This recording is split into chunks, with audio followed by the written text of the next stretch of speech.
The following content is provided under a Creative Commons license. Your support will help MIT OpenCourseware continue to offer high-quality educational resources for free. To make a donation or view additional materials from hundreds of MIT courses, visit MIT OpenCourseware at ocw.mit.edu. Welcome back. Thanks for not dropping the class yet. Oh, I'm going to do that right now. Funny you mention that. Let's see.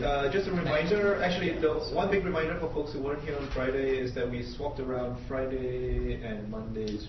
Yeah, the 17th and the 20th have been swapped. Yeah. In terms of readings and what we're going to do in class. Yes. So we're still going to be playing the games on Friday. But the brainstorming activity that we have scheduled for Monday is going to be this Friday instead, and then flip around otherwise. So, I want to manage to get through the readings. Cool. Let's see, where should we start? So there was a Doug Church article which was on Gama Sutra, and if you're familiar with Gama Sutra, it's or if you're not, actually, it's a fairly well-read news and industry, sort of industry news blog for the game industry, but largely the digital game industry. That particular article, I think, was originally written not for the website, but for the magazine that the associated company publishes, which is the Game Development Magazine. And Doug Church is actually an MIT alum. Him and the other article that was read, Marc, LeBlanc, are both actually MIT alums. So that's one thing that I thought. So Doug Church proposes a set of tools. Anyone remember what they're called? The total abstract strategy. Yeah. The FAT. Yeah. So and Marc's framework, which is MAD. Yeah, the mechanics, dynamics, and aesthetics. Yeah. And we kind of covered mechanics and dynamics on Friday, and today we have a little bit of time to talk about aesthetics. But the reason why these two essays were kind of put right next to each other was NDA is an example of what Doug Church was describing as a formal abstract design tool. In fact, at the time when NDA came out, it was pretty much the only one that caught on.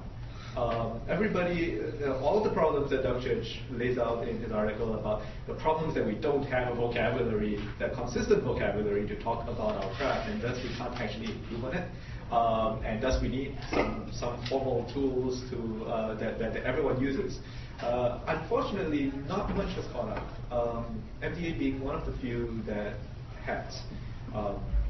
Because it, for a number of different reasons. First of all, it actually is a useful framework. You can think of many ways to formally look at games, but from a designer, you need to think of something that you can actually apply to help improve your games. And MDA actually gives you a reason why design is hard.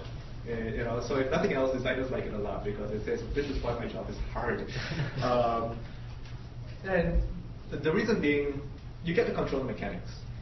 But that's not what you're going for. You're not going for really interesting mechanics. You're going for a really interesting aesthetic. You're going for a fun, engaging play experience. There are in the MDA paper, this is 8 kinds of fun. And I asked him about this when he gave this presentation here in MIT.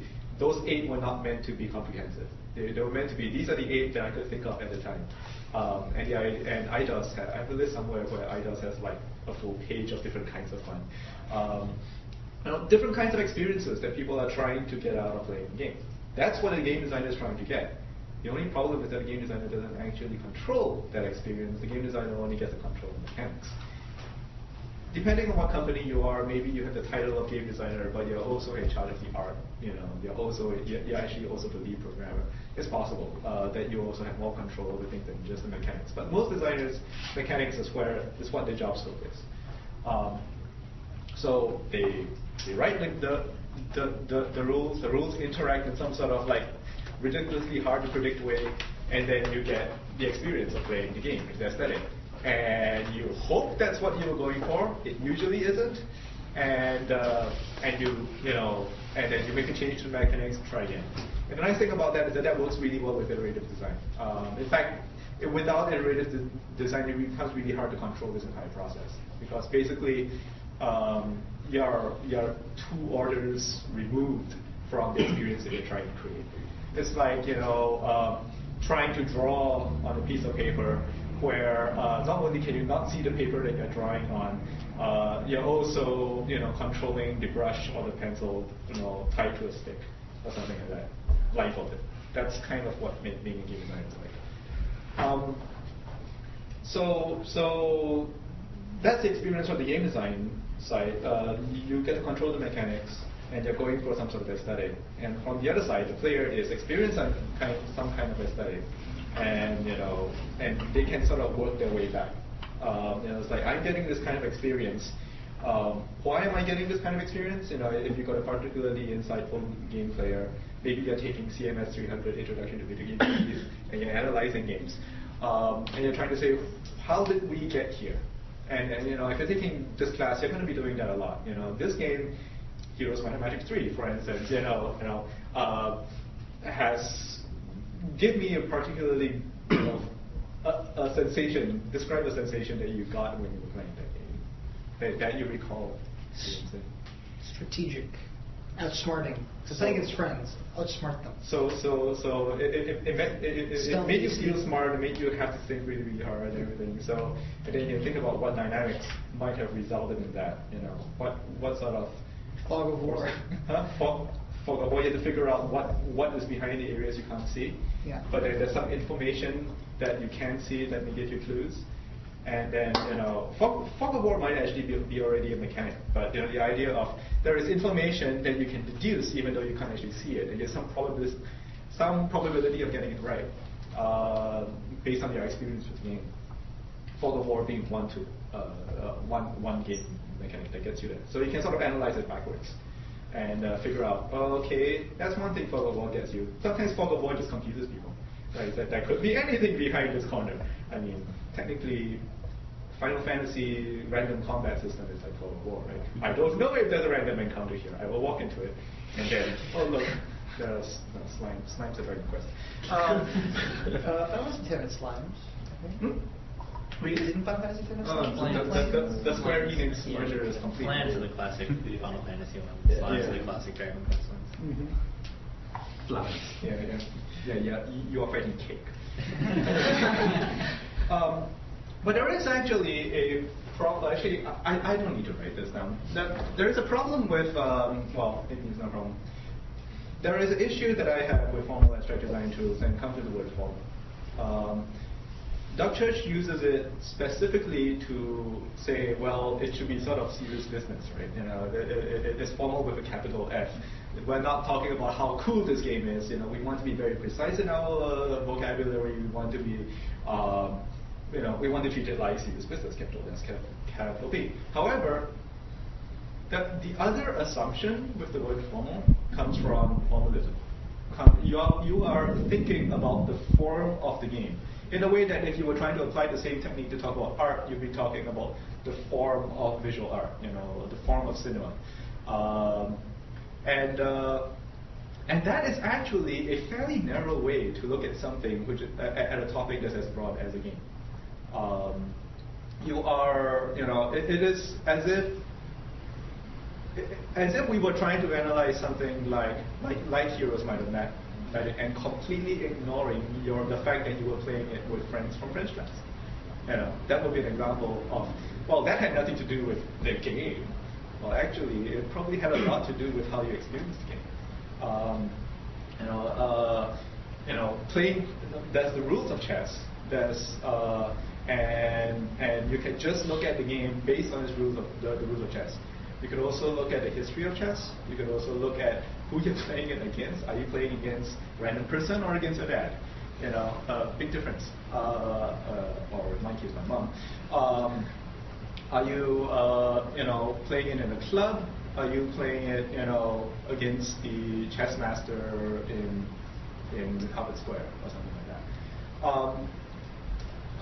what does this game mean? Are you using the game metaphorically in speech, or just saying and I had and my opponent was in a checkmated position? Does it necessarily mean that you were playing chess with someone else in order to get that point across? There's a whole range of different ways that you can look at games, even as a game designer, that isn't specifically formalist. That isn't specifically just looking at the form of the game. Just understanding what context people are going to be playing the game in, for instance. So for a lot of the games that you guys are going to be designing this semester, specifically in this class, you have to think about the fact that a lot of these games are actually going to be played by your instructors, are going to be played in a setting very similar to this by your colleagues in this room, are probably going to end up being tested by dorm mates, fraternity friends, folks around campus. And all that is going to heavily influence the kind of game that you make. For better or worse, you are pretty much making a game for an MIT audience. And we're trying to change that a little bit for the last assignment. But keep in mind that you have to be that's not necessarily every single game that you're going to make in the future. And that shouldn't be. But knowing that, you can try to cater to the audience that you've got perfectly well. That has very little, in some ways this is going to affect the design decisions that you make in your game. What will be perfectly acceptable to a competitive MIT audience might not be perfectly acceptable to your average board game buyer in Target or something like that, and vice versa. And so what may be a perfectly engrossing game mechanic, dynamic, aesthetic experience that you will get, but just by looking at the formal aspects of a game, this will be really cool if you understood the mechanic, played it out in a way that created a desired dynamic to give you the aesthetic experience. But if you don't understand the context that you're playing the game, as an example, then your player may not even get that far. Your players may look at your game and say, this game is not for me, and just walk away. It might mean that you might. I'm thinking of things like we just had this good discussion over lunch about social games that you find on Facebook, for instance, and a lot of social games.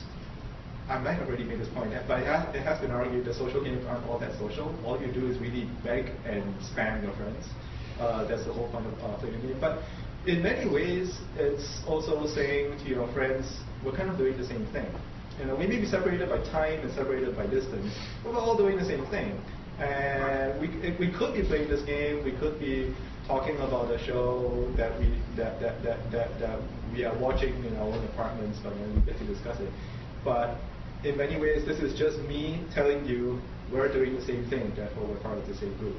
And that serves a function that has that really doesn't have anything to do with the formal analysis of how a game mechanic works. But it's still incredibly crucial to the popularity of these games. So keep that in mind that even Church makes this point, but I think a lot of designers actually kind of ignore that when they read his essay, that it's only one set of tools. The formal tools are only one set of tools, even. There are tools at looking at games culturally, personally, and other things that you may get in this class and in classes like CMS 300. That will affect how people experience a game and how much pleasure that they're going to get a game, to understand whether your game is doing what it does, right? That don't have anything to do necessarily with just by looking at the self-contained system of the game. Just as a side note, how many of you folks have heard of the narrative versus ludology debate? How many of you are sick of this? Okay. I'm sick of it too, but I bring it up for one reason. There is an interesting case that if you actually look at narratology as a study and ludology as a study, they're both formalist studies. And in fact, they're more accurate, more precise than they're both structuralist, which is kind of, if you look at philosophies, it's kind of a subset of formalism, or at least a more recent version of it. They're both basically focused on, these are the elements of this art form, and this is how they interact to produce some sort of effect. And all that matters is what's contained in this art form. What's outside this art form doesn't matter. That's what narratology does for stories. That's what ludology does for games. That's, in fact, probably why most people who study games have kind of walked away from ludology, because it's not that interesting to just study what's inside the system. People want to see what's outside. So when you compare structuralist against structuralist, structuralism wins. That's one case. You only have, and you may not realize that you're actually looking at your game through a very, very narrow lens. So try to broaden the range of tools that you've got. This class is going to give you a small set of them, and it's not by any means the be all and end all of every single way that you can look at the game. And again, you're not just restricted to the tools that we're specifically teaching you in this class. So keep looking out for new ones. Let's see. Any questions so far? That was my rant. 10-minute rant? 15 minutes? Okay, all right, no more ranting. All right, we have a activity, and do you want to run through? Yeah.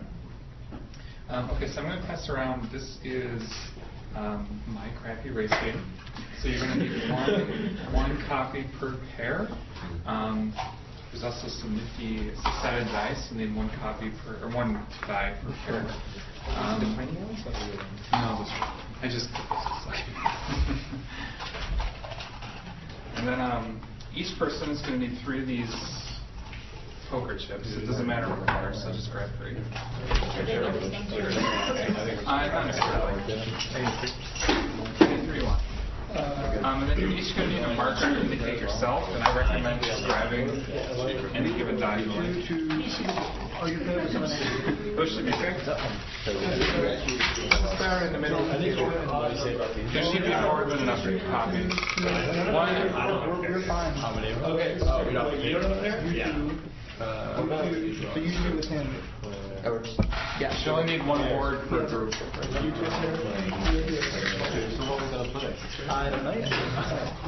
So because you need 1 die? Jason's fabulous. This isn't.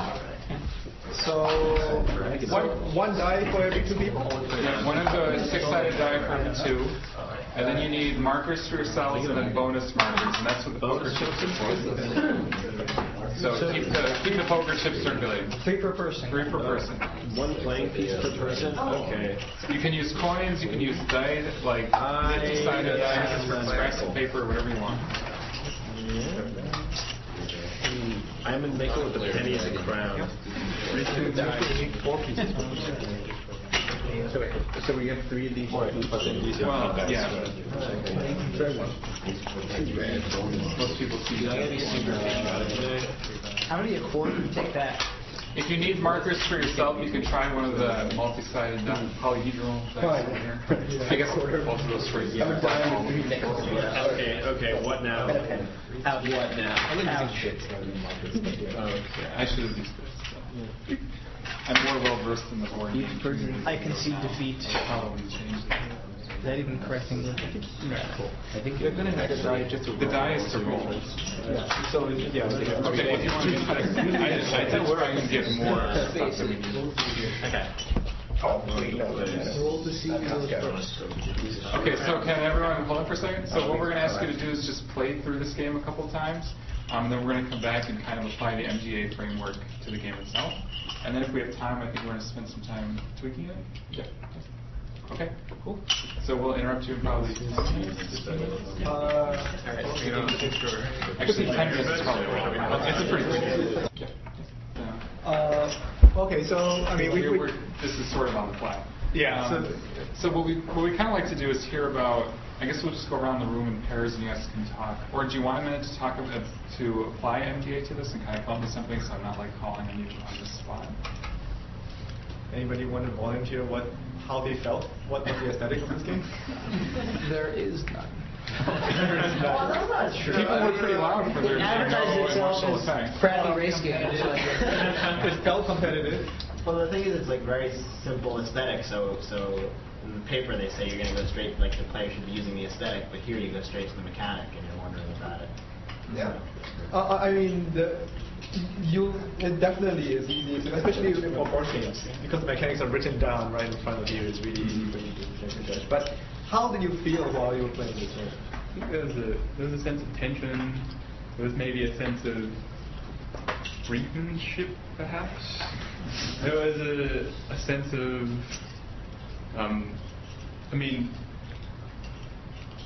like there was the intellectual challenge of working out, like is there really a meaningful decision to be made here? And if there is, like, what is the correct decision? So it just put you in the mind of, like, can I optimize this? Yeah. Especially for this crowd, I think there is immediate assumption that can I figure out what's the right way to play this? And I know you tried to figure it out. I think he correctly figured it out. Yeah. So is there an optimal way to play this game? Yeah. Okay. So if you're losing, you're gonna. If you keep putting tokens down, you're gonna lose anyway. So you want to be rolling in order to, like, increase the variance. And if you're winning, you want to be putting tokens down in order to remove the variance. You can imagine it as like a distribution. Whereas if you're like below. If you're like below the winning line, you want to like widen it out as much as possible, so as much of that distribution is above the winning line. And if you're above the winning line, you want to be as narrow as possible, so you stay above the winning line. So your strategy is basically based on what's the current state of the game. Yeah, until like the last turn, where obviously you don't want to put a token down if you're two from the end. As long as no one can win on this turn, if I'm behind him, I'm rolling the die. I'm ahead of him. I'm putting down a token. Did anyone like prefer a strategy before you started thinking about what was the best or proof? So I was too lazy to use the token, so I would just keep rolling. Sure. But that's also part of the aesthetic of it, right? It's like you just happen to prefer die roll. Yeah, well, on the first 6 spaces, I mean, you should be getting the average if you roll on the same if you put the token down. I personally like being conservative. You win no matter what. Yeah. That's true. See, and so that's. I'm sorry, go ahead. But that is more exciting because it does different things. If the tokens give you the illusion that you're actually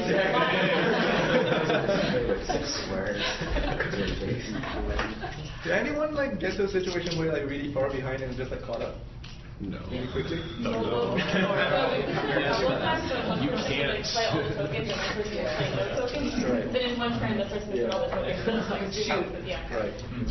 Like the actual difference, one of the things that you do get in this game is sort of perceived distance between players is actually, not that far if the one behind actually has to so then I think people refer to this as the American Gladiators effect. Yeah. How like American Gladiators actually, is this your example that I'm stealing? I don't remember. Okay. Honestly. This is someone's example that I'm stealing. But I think it's in the book at some point, but I think we had applied it to the Plagiarism. Okay. Yes. Well, I'm crediting someone for this, but I wish I could say citation needed. So yeah, the basic idea being, if who's seen American Gladiators or it might be too old. No, they had the new Gladiators. I don't know what it is. Okay. There are also a number of different like Japanese game shows which are kind of similar to this. But You guys see the Japanese game shows? yeah, the basic idea in American Gladiators is that it's basically an obstacle course where the obstacles are people. Happen to be kind of these like athletic dudes and women who are either pummeling you with buffer sticks or like shooting tennis balls at you out of a gun and stuff like that. And you basically have to get from the beginning to the end faster than the other team. Actually, faster than the other players. So there's 2 regular dudes, a whole bunch of athletes who are throwing things at you. So every time you get hit, you have to go back a little bit. But the thing about American Gladiators is that so you have this long obstacle course. In fact, this was one of the events. This was always the final event of the entire TV show. Is that you will have two people doing the same course. They will have to climb up a wall, and then they will have to go down a flying fox, a zip line. Yeah. But it was like a cargo net specifically, so it was really difficult to climb up it. Yeah, it's like this big webbing kind of thing. As if you ever try it, it's like climbing the rigging of a ship, right? It's like really, really difficult. Your feet aren't grabbing the things. So what happens is that if you have two people who are really, really far apart, one person way ahead, and that person starts climbing the cargo net, it takes that person forever to get to the end of the cargo net. Because climbing up cargo net is really, really hard, no matter who you are. That gives the person behind plenty of time to catch up and start climbing the cargo net. But then the person who was in the lead in the first place hits the zip line, and all of a sudden there's a huge increase in distance. So this whole idea that they never really were all that far, they never really changed their position for most gladiators games. The winner's already been decided by that point, because first person who reaches the cargo net tends to win the match. But it looks like the lead just shrank, because suddenly you've got both of them in one camera shot. And then you get that huge relief. That Marc likes to call that dramatic tension, which I think is a better description than his other term for the same thing, which is drama, because it's not drama. It's just tension and release, really. But that's an aesthetic, going for that aesthetic of tension and coming up with a game that makes you feel like a fight is closer than it actually is, or allowing someone to close the gap really, really quickly, because as many of you have pointed out, these things probabilistically mean exactly the same thing as a die roll. Let's see. So that's but the ability to increase for a gap to open up and then to close, that's actually a dynamic. That's actually a result of a number of different rules that are in this particular game. And it's not written down that that's going to happen. But it's pretty much going to happen if you have two people playing those particular strategies. And it's one thing that happens pretty often. So yeah, that's one thing to keep in mind.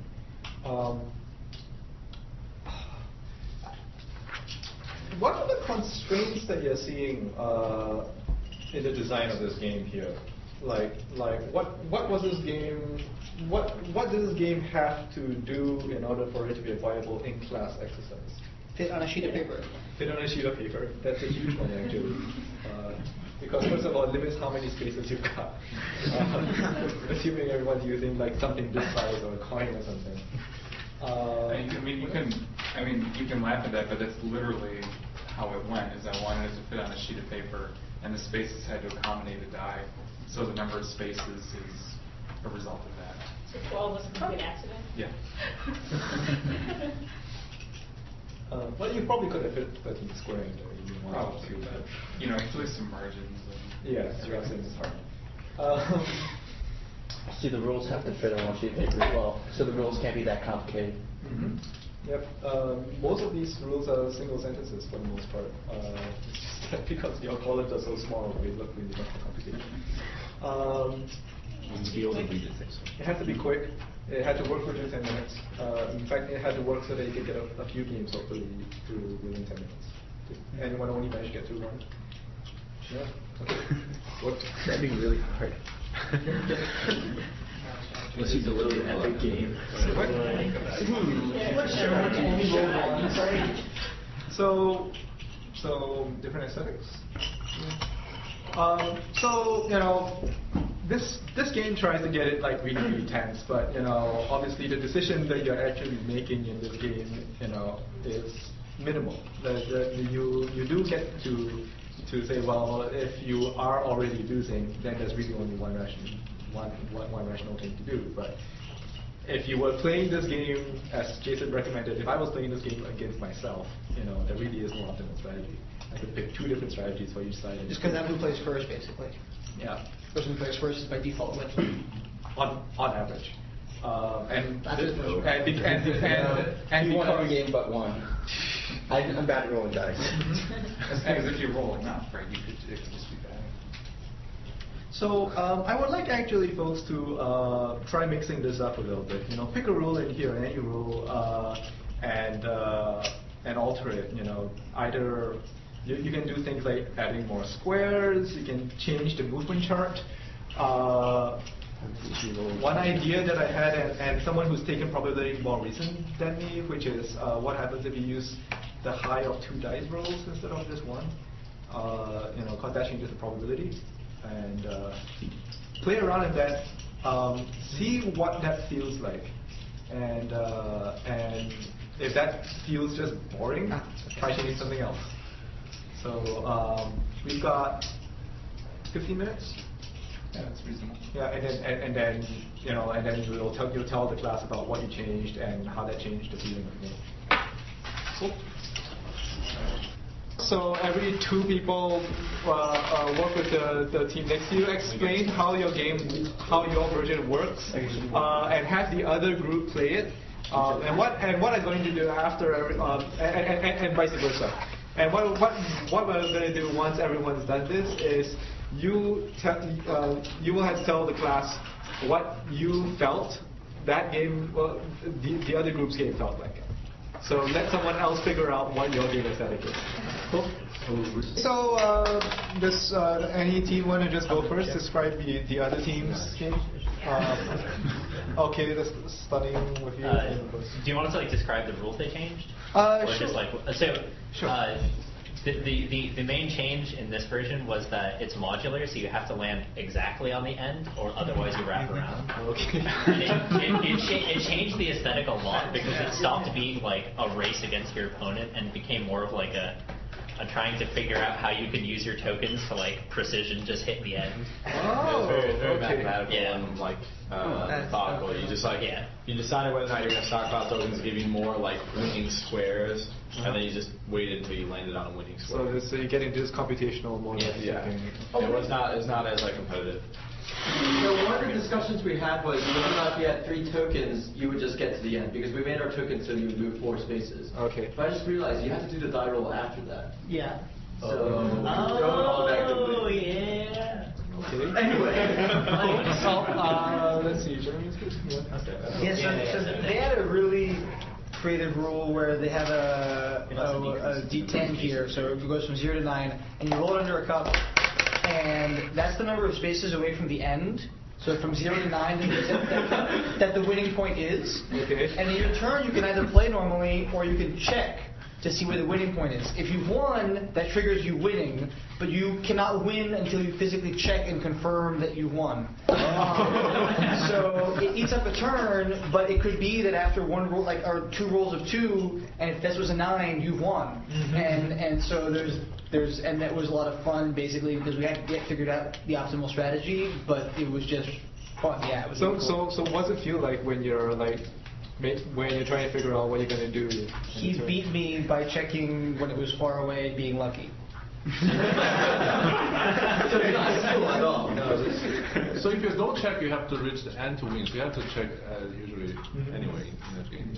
So one thing which I had in mind when we were thinking about the rule was that there ought to be information that you can get from how your opponent reacts after they look under the cup. So if they then go and start rolling again or what have you, or they then stockpile chips. I don't know. Well, I mean, obviously, there must be some way that you can get leaked information from their behavior, which makes it kind of interesting in a different way. If you have already seen the cup and you get past the point, do you have to check to win? Yeah, there are 2 different variants. One way you did and one way you didn't. I see. Well, you don't have to check the second time. If you check the first time, then you pass it, you win. So that was one way of playing. Okay. Yeah. Okay. So the person who checks could win even if both of them are past the point. Am I understanding? Correct. Well, so if he's the first past the point, the way that we're doing is if you don't have to check to fit to win, so if you just need the knowledge of what the end point is, then if he passes it first, he wins. If when he checks, both players are at that spot, then it's a tie. Oh, okay. But since it's a sequential game, it's impossible, other than at the moment of the check, if both players are at the same spot, it's impossible for them to land at the same time. So that's not really an issue. What if I check and you're past me and you have passed the check part? I don't win. Okay. Because I never checked. So as long as I don't know, I don't win. That immediately makes me think of a different variant. But okay, okay, cool. So what they did was they introduced a couple new rules. The first rule being that the person who rolls first, on their first turn, they cannot put down a token. So they actually have to roll. The second rule is whenever you roll, if you have a token on the stockpile, you have two options after you roll. One is you can take it off and move 2 spaces like normal. The second is you can choose to make that block impassable. And so what this does is your opponent cannot land that block. If they are already on that block, they get pushed 1 block back. If they are behind it, they roll and they move to that block, they get pushed 1 block behind it. So they're changing the map while you're playing. Yes. And how that feels while you're actually playing. We didn't actually use that much. It felt like a rule. I felt like the penalty for the impassable block should have been more, because if you land on the block that they're on and make them move back 1, that token would otherwise have made you move forward 2. So it doesn't really reward you for that. I feel like if it could have been really awesome if the penalty was like significantly more severe, because it's hard to like get in front of them enough to actually make a block impassable and have them land on it later.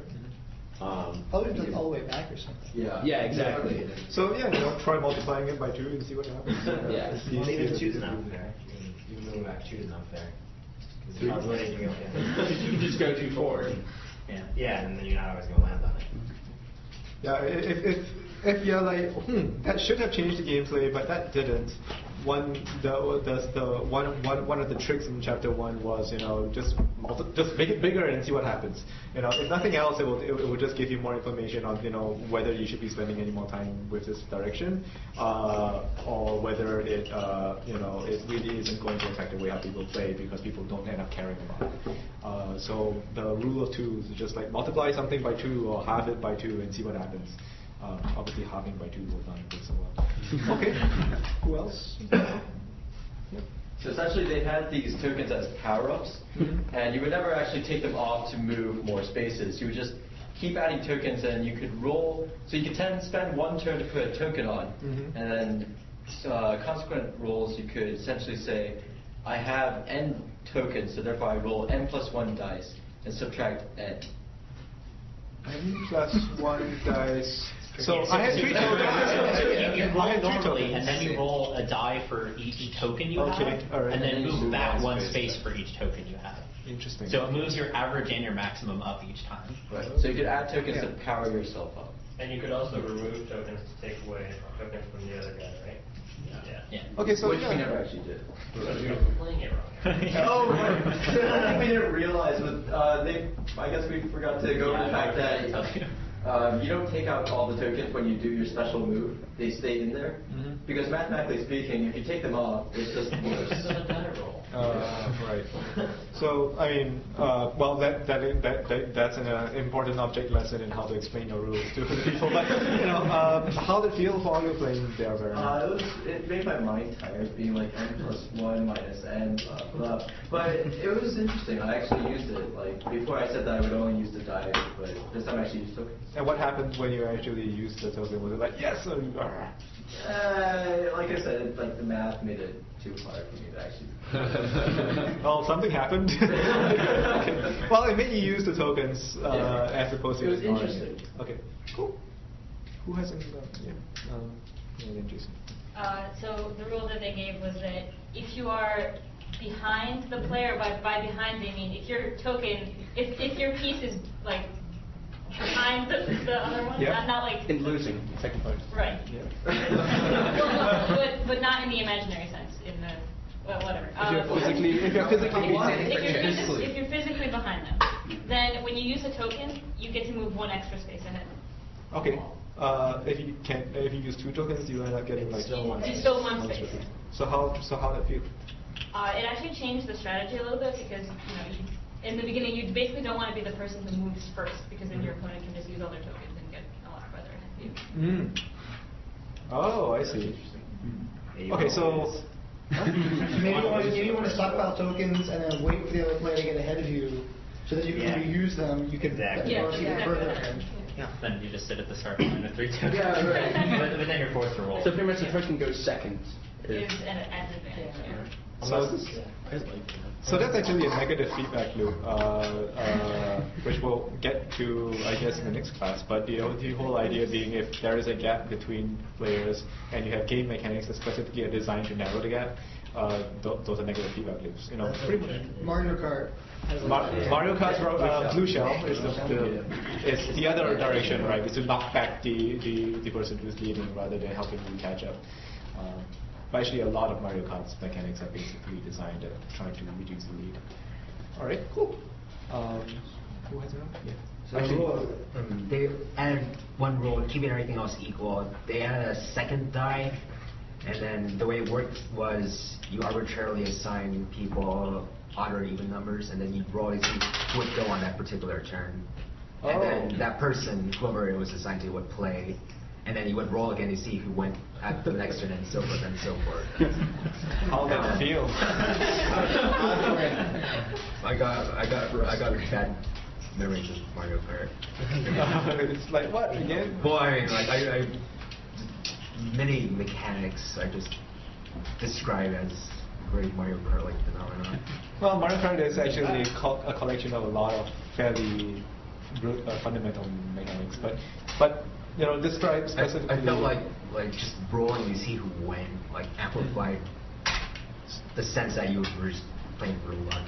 So it amplified the randomness, basically. Yeah, which I actually detest personally.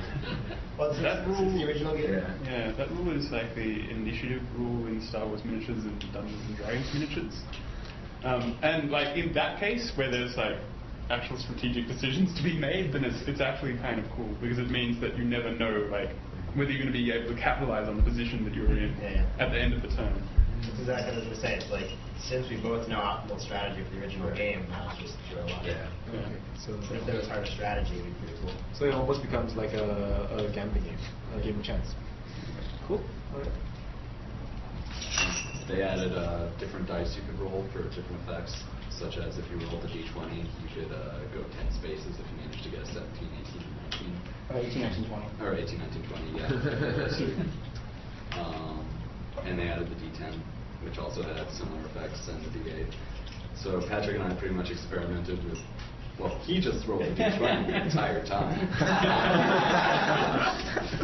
And I experimented with rolling the d8 and the d10. And how you does it just feel? choose which one you were. Yeah, and you can use the d6 as well. Why would you not roll? Why would you not roll? Yeah. I started feeling impatient. Like I would forget everything about Alec and what he wanted to do, and every turn I would roll the d20, hoping to get 18, 19, or 20. By the way, with the d20, if you don't roll any of those, you go 0 spaces. Yeah. So that's actually the reason. So you could either win the game or go nowhere. Roll the communication. I would roll the d20 waiting to get 18, 19, or 20, and not until I roll the 18, 19, or 20 would I care where he was on the board. It's you and the dice. It's just you and the randomness. I won like twice. No, I won twice too. There was equal chances. Which was slightly different. I mean, like what you described earlier is that whether you were behind or in front of someone changed the way that you were playing the original version. This one now no longer really matters anymore, right? It's just you and the dice. And when the universe loves you, you just automatically win. Well, the intention was to have the d20 there if you were like way behind, and the other ones if you were only slightly behind. But apparently that's not how it was. Well, good thing we have iterative design, right? Well, a great example of the aesthetic you were going for not necessarily being the aesthetic that was actually experienced. So it's still a powerful aesthetic. It's just a different thing than what you. I think I'm going to skip you guys. Actually. Yes. Yeah. Sorry about that. Yeah, so their new rule was if you're physically ahead and you roll a 6 instead of only going 3, you go 4. If you're physically ahead and you roll a 6, you go. Oh, okay. Okay. Ooh, positive. Yeah. Positive. So, exact opposite from. Yeah, so at first we tried playing it in a similar way to how we did before. And it really felt like the person who was ahead even more. And it involved everyone rolling, because as soon as you roll, you get a higher expectation value. So you are more you will prefer to go for luck rather than the. So the problem is if you put a token down, then they're guaranteed. They roll at least a 1, so you're guaranteedly going to be behind, and then they have a higher expectation. But how does it feel while they're playing? I mean, sure, mathematically that's what it means, but you actually rolling. Actually, in play in the first game, I don't think it actually came up at all. So, and then in the second game, I believe it did, and I don't know, for me it didn't really feel like it changed. I don't know. For me, the entire time, I felt like the person who was head was more ahead.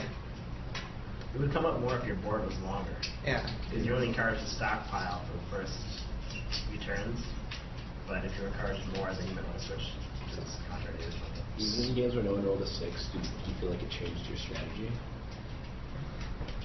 Yes. You guys overall roll. Yeah, it changed. It made rolling feel like a better thing to do. So which was the point, right? That was what you guys were aiming for. Yeah, the other alternate rule that we had toyed with was that if you are ahead and you put down a token, you have to roll, and if you get a 6, you have to move 1 step back. So like a 1 in 6 chance of there being a penalty for the token, because precisely what you mentioned, which is that when you're ahead, the dominant strategy basically is to reduce the variance. We're just playing with stuff to make you want to roll more, basically. So dynamically that tells you roll more. And I think I would say aesthetically you have the whole monopoly situation of the person who's winning keeps winning, and that's there are times where you actually want that feeling, especially when it came to the game of Monopoly. The whole point of the game was huge financial imbalances, and then it's like, wow, I have no money and I'm just going to keep losing money. That was the point of the game, actually. That's why it's called Monopoly. So the amusing thing with that is that the person who's physically ahead may not actually be ahead in terms of absolute gameplay, because the other person may have stockpiled tokens. And we weren't sure whether determining who was ahead by counting the tokens in the equation or not was a better game rule, but we didn't have enough time to test. Give it a shot after test. The one that we came up with was, at first we thought it wouldn't change the game at all, I guess, which is basically instead of spending tokens to go forward 2 steps, you spend token to knock your opponent back 2 steps. That changed the game. Completely changed the gameplay. I did other folks. We tried that. It really changed that. What happened is like you stockpile first, and then you knock people back, and so like you didn't go anywhere for the first like 10 turns. You realized that nothing was going to happen, and then we just kept rolling the rest of the time. but which is a completely different way to play the game. That whole process of stockpiling right at the beginning is, I mean, sure, we could have both started with a stack of 3 each, because that's really what will happen 3 turns in. but the whole act of like, that felt really like, okay, clearly you are setting up to kill me. So. Could you move very neutral before the start? Huh? Can you move? No. We had it so that there wouldn't be any point spending it when you were right at the beginning. But there was that whole arms race feel that really didn't happen in this game. We didn't. But I mean, all it did really was make the game longer. Yeah. But it felt mean. Okay. That's pretty much it for today, I guess. Yeah. So, cool. And we need the poker chips and all the dice back, but you can keep the game boards if you're really fast. Yes! How long did this game take you to make? It took longer to make the board than to make the rules. Just say now. Illustrator. What's going on? I don't know. It was a Word document.